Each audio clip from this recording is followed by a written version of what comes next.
कौसल्या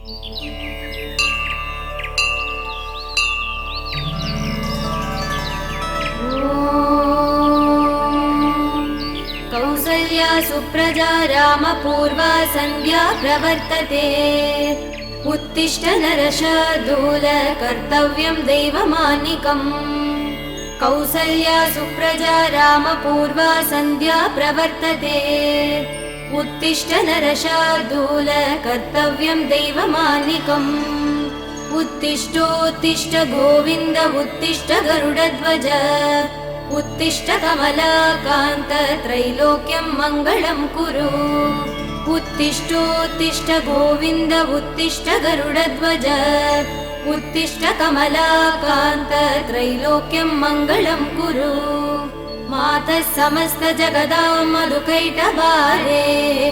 वक्षो विहारिणि मनोहर दिव्यमूर्ते। श्रीस्वामि निःश्रित जनप्रिय दानशीले। श्रीवेङ्कटेश दयिते तव सुप्रभातम्। मातः समस्त जगतां मधुकैटभारे। वक्षो विहारिणि मनोहर दिव्यमूर्ते। श्रीस्वामि निःश्रित जनप्रिय दानशीले। श्रीवेङ्कटेश दयिते तव सुप्रभातम्। तव सुप्रभातमरविन्दलोचने। भवतु प्रसन्नमुखचन्द्रमण्डले। विधिशङ्करेन्द्र वनिताभिरर्चिते। वृषशैलनाथ दयिते दयानिधे। अर्त्यादि सप्तऋषयः समुपास्य सन्ध्याम्। आकाश सिन्धु कमलानि मनोहराणि। आदाय पादयुगमर्चयितुं प्रपन्नाः। शेषाद्रिशेखर विभो तव सुप्रभातम्। पञ्चाननाब्ज भव षण्मुख वासवाद्याः। त्रैविक्रमादिचरितं विबुधास्तुवन्ति। भाषापति पठति वासर सुद्धिमारात्। शेषाद्रिशेखर विभो तव सुप्रभातम्। ईषत् प्रफुल्ल सरसीरुह नारिकेल भूगद्रुमादिसु मनोहर पालिकानाम्। आवादि मन्दमनिलः सह दिव्यगन्धैः। शेषाद्रिशेखर विभो तव सुप्रभातम्। उन्मील्य नेत्रयुगमुत्तम पञ्चरस्ताः। पात्रावशिष्ट कदलीफलपायसानि। भुक्त्वा सलीलमत केळि सुखा पठन्ति। शेषाद्रिशेखर विभो तव सुप्रभातम्। तन्त्री प्रकर्ष मधुरस्वनया विपञ्च्या। गायत्यनन्तचरितं तव नारदोऽपि। भाषा समक्रम सकृत्करचार रम्यम्। शेषाद्रिशेखर विभो तव सुप्रभातम्।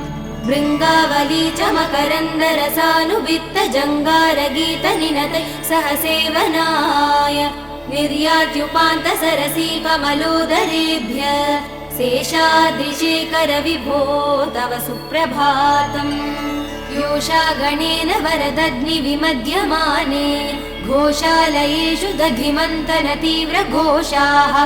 रोषात् कलिं विदधते कपुपस्य कुम्भाः। शेषाद्रिशेखर विभो तव सुप्रभातम्।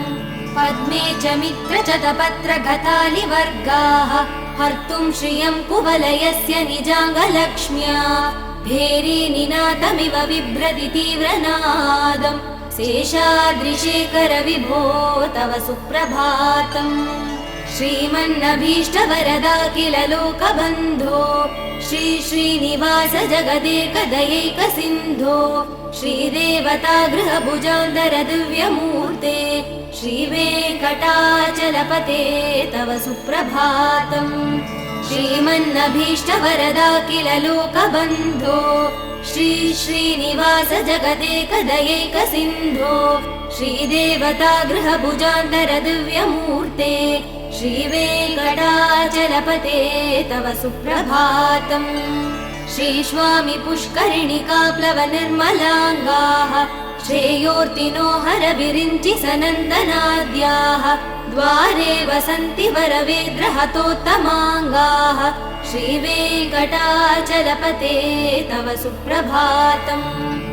श्रीशेषशैलगरुडाचलवेङ्कटाद्रिनारायणाद्रिवृषभाद्रिवृषाद्रिमुख्याम् आज्ञां त्वदीयवसदेरनिसंवदन्ति श्रीवेङ्कटाचलपते तव सुप्रभातम् सेवापरा शिव सुरेश कृशानुधर्म रक्षोऽम्बुनाथ पवमान धनाधिनाथाः बद्धाञ्जलि प्रविलसन्निजशीष देशाः श्रीवेङ्कटाचलपते तव सुप्रभातम् धाटीषु देविह गराज मृगाधिराज नागाधिराज गजराज हयाधिराजाः स्वस्वाधिकार महिमादिकमर्तयन्ते श्रीवेङ्कटाचलपते तव सुप्रभातम् सूर्येन्दुभौम बुधवाक्पति काव्य सौरि स्वर्भानुकेतु दिविशत् परिषत् प्रधानाः त्वद्दासदास चरमावधिदासदासाः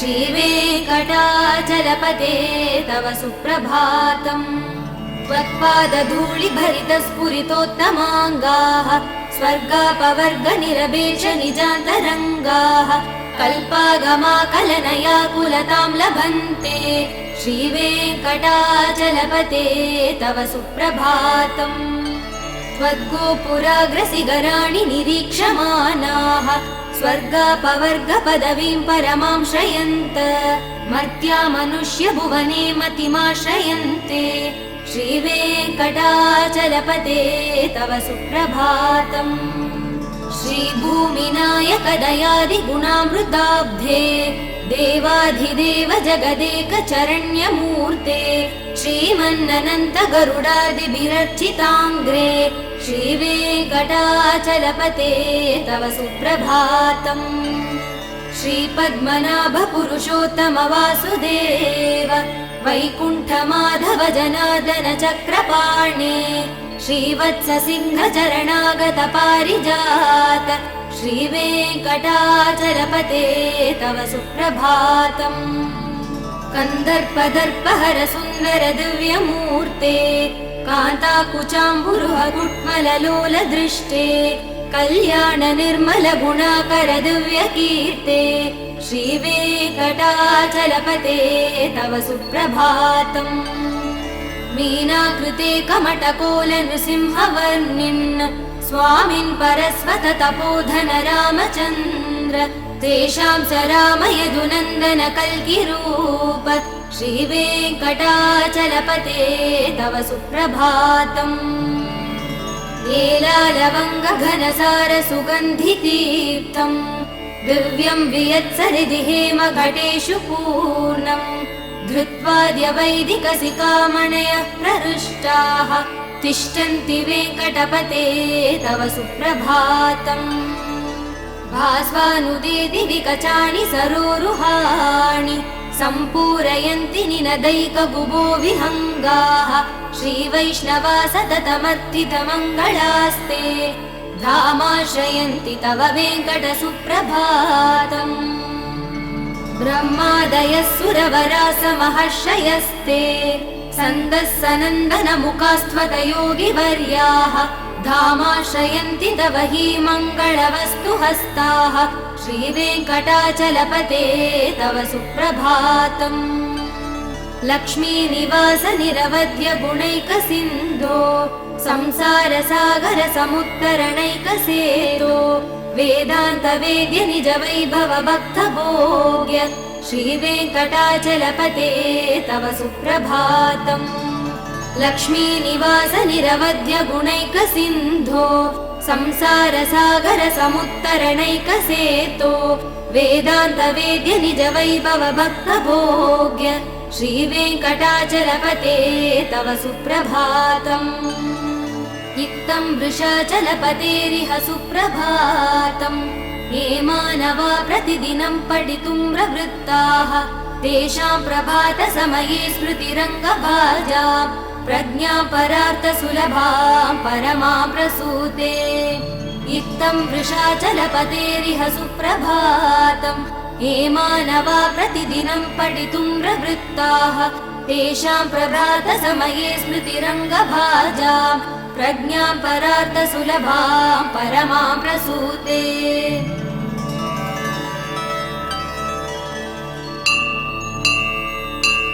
कमलाकुचूचुक कुङ्कुमतो नियतारुणितातुलनीलतनो कमलायतलोचन लोकपते विजयी भव वेङ्कटशैलपते कमलाकुचूचुक कुङ्कुमतो नियतारुणितातुलनीलतनो कमलायतलोचन लोकपते विजयी भव वेङ्कटशैलपते स चतुर्मुख षण्मुख पञ्चमुख प्रमुखाखिल दैवतमौलिमणे शरणागतवत्सल सारनिधे परिपालय मां वृषशैलपते अतिवेलतया तव दुर्विषहैरनुवेलकृतै प्रपराधसदैः हरितं त्वरितं वृषशैलपते परया कृपया परिपाहि हरे अधिवेङ्कटशैलमुदारमते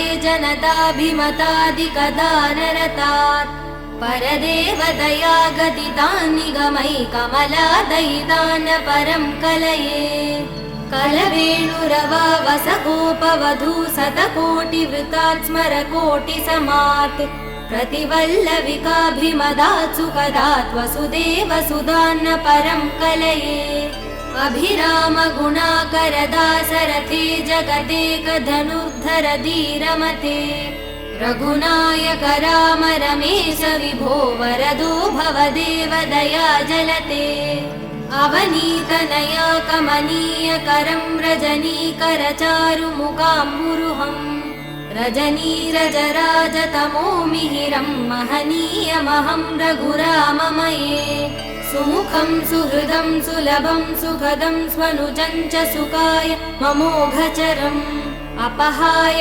रघुत्वहमन्यमहं नत कञ्चन कञ्चन जातु भजे विना वेङ्कटेशं ननाथो ननाथः सदा वेङ्कटेशं स्मरामि स्मरामि हरे वेङ्कटेश प्रसीद प्रसीद प्रियं वेङ्कटेश प्रयच्छ प्रयच्छ विना वेङ्कटेशं ननाथो ननाथः सदा वेङ्कटेशं स्मरामि स्मरामि हरे वेङ्कटेश प्रसीद प्रसीद प्रियं वेङ्कटेश प्रयच्छ प्रयच्छ अहं दूरतस्ते पदाम्भोजयुग्म प्रणामे जयागत्य सेवां करोमि सकृत्सेवया नित्यसेवाफलं त्वं प्रयच्छ प्रयच्छ प्रभो वेङ्कटेश अज्ञानिना मया दोषान् शेषान् विहितान् हरे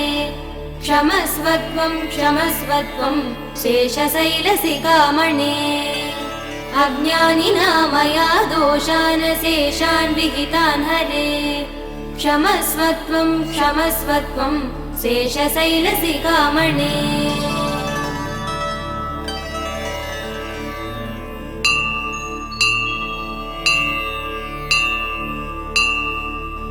ईशानां जगतोऽस्य वेङ्कटपतेर्विष्णो परां प्रेयसी तद्वक्षस्थलनित्यवासरसिकां तक्षान्तिसंवर्धिनीं पद्मालङ्कृतपाणिपल्लवयुगां पद्मासनस्तां श्रियं वात्सल्यादिगुणोज्ज्वलां भगवतीं वन्दे जगन्मातरम् ईशानां जगतोऽस्य वेङ्कटपतेर्विष्णो परां प्रेयसी तद्वक्षस्थलनित्यवासरसिकां तक्षान्तिसंवर्धिनीं पद्मालङ्कृतपाणिपल्लवयुगां पद्मासनस्तां श्रियं वात्सल्यादिगुणोज्ज्वलां भगवतीं वन्दे जगन्मातरम् श्रीमन्कृपाजलनिधे श्रुत सर्वलोक सर्वज्ञ शक्तनतवत्सल सर्वशेषिन् स्वामिन् सुशील सुलभाश्रित पारिजात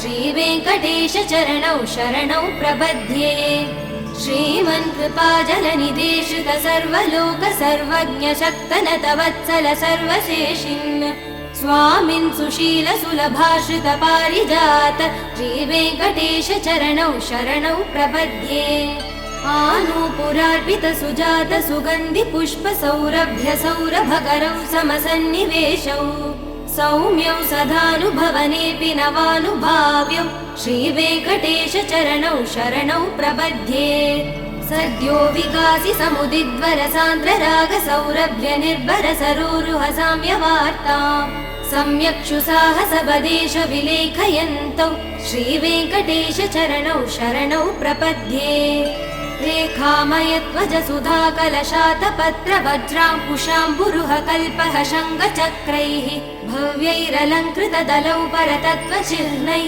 श्रीवेङ्कटेश चरणौ शरणौ प्रपद्ये ताम्रोधरद्युति पराजित पद्मरागौ बाह्यैर्महोभिरविभूत महेन्द्र नीलौ उद्यन्नकांशुभिरुदस्त शशाङ्गभासौ श्रीवेङ्कटेश चरणौ शरणौ प्रपद्ये सप्रेम भीति कमलाकर पल्लवाभ्यां संवाहनेऽपि शबदिक्लममादधानौ कान्ताववाङ्मनस गोचर सौकुमार्यौ श्रीवेङ्कटेश चरणौ शरणौ प्रपद्ये लक्ष्मीमहीतदनुरूप निजानुभाव नीलादिदिव्यमहिषीकर पल्लवानाम् आरुण्य संग्रमण दक्किल सान्द्र रागौ श्रीवेङ्कटेश चरणौ शरणौ प्रपद्ये नित्यानमद्विधि शिवादि किरीट कोटि प्रत्युक्त दीप्त नवरत्न महप्ररोहैः नीराजनाभिरिमुदारमुपादधानौ श्रीवेङ्कटेश चरणौ शरणौ प्रपद्ये विष्णोपदे परम इत्युदित प्रशंसौ यौ मध्व उत्स इति भोग्यतयाप्युपातौ भूयस्तथेति तव पाणितल प्रदिष्टौ श्रीवेङ्कटेश चरणौ शरणौ प्रपद्ये पार्थाय तत्सदृश सारथिना त्वयैव यौ दर्शितौ स्वचरणौ शरणं व्रजेति भूयोऽपि मह्यमिह तौ करदर्शितौ ते श्रीवेङ्कटेश चरणौ शरणौ प्रपद्ये मन्मूर्ध्निकालियपणे विकटाटवीषु श्रीवेङ्कटाद्रिशिखरे शिरसि श्रुतीनाम् चित्तेऽप्यनन्य मनसां सममाहितौ ते श्रीवेङ्कटेश चरणौ शरणौ प्रपद्ये अम्लान हृष्यदवनीतलकीर्ण पुष्पौ श्रीवेङ्कटाद्रिशिखराभरणायमानौ आनन्दिता किल मनोनयनौ तवैतौ श्रीवेङ्कटेश चरणौ शरणौ प्रपद्ये प्रायप्रपन्न जनता प्रथमावगाह्यौ मातुस्तनाविव शिशोरमृतायमानौ प्राप्तौ परस्पर तुलामधुलान्तरौ ते श्रीवेङ्कटेश चरणौ शरणौ प्रपद्ये सत्वोत्तरै सतत सेव्य पदाम्बुजेन संसारतारक दयादृदृगञ्जलेन सौम्योपयन्तृमुनिना मम दर्शितौ ते श्रीवेङ्कटेश चरणौ शरणौ प्रपद्ये सत्वोत्तरै सतत सेव्य पदाम्बुजेन संसारतारक दयादृदृगञ्जलेन सौम्योपयन्तृमुनिना मम दर्शितौ ते श्रीवेङ्कटेश चरणौ शरणौ प्रपद्ये शीशश्रिया घटिकया त्वदुपाय भावे प्राप्ये त्वयि स्वयमुपेयतया स्फुरन्त्या नित्याश्रिताय निरवध्य गुणाय तुभ्यं शां किङ्करो वृषगिरीश न जातु मह्यम् शीशश्रिया घटिकया त्वदुपाय भावे प्राप्ये त्वयि स्वयमुपेयतया स्फुरन्त्या नित्याश्रिताय निरवध्य गुणाय तुभ्यं शां किङ्करो वृषगिरीश न जातु मह्यम्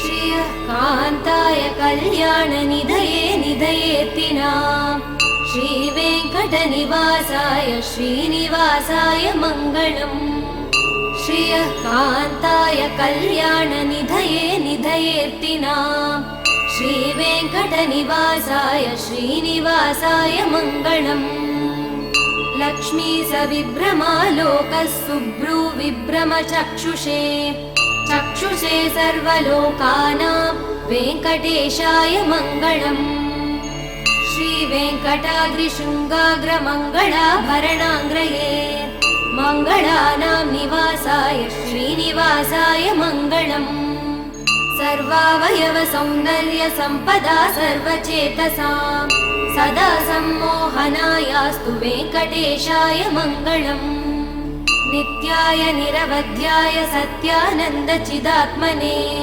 सर्वान्तरात्मने श्रीमद्वेङ्कटेशाय मङ्गलम् स्वतः सर्वविदे सर्वशक्तये सर्वशेषिने सुलभाय सुशीलाय वेङ्कटेशाय मङ्गलम् परस्मै ब्रह्मणे पूर्णकामाय परमात्मने प्रयुञ्जे परतत्त्वाय वेङ्कटेशाय मङ्गलम् आकालतत्त्वमश्रान्तमात्मनामनुपश्यताम् अतृत्यमृतरूपाय वेङ्कटेशाय मङ्गलम् प्रायस्वचरणौ पुंसां चरण्यत्वेन पाणिना कृपया दिशते श्रीमद्वेङ्कटेशाय मङ्गलम् दयामृततरङ्गिण्यास्तरङ्गैरिव शीतलैः अपाङ्गैः सिञ्चते विश्वं वेङ्कटेशाय मङ्गलम् श्रग्भूषाम्बरहेतीनां सुषमावहमूर्तये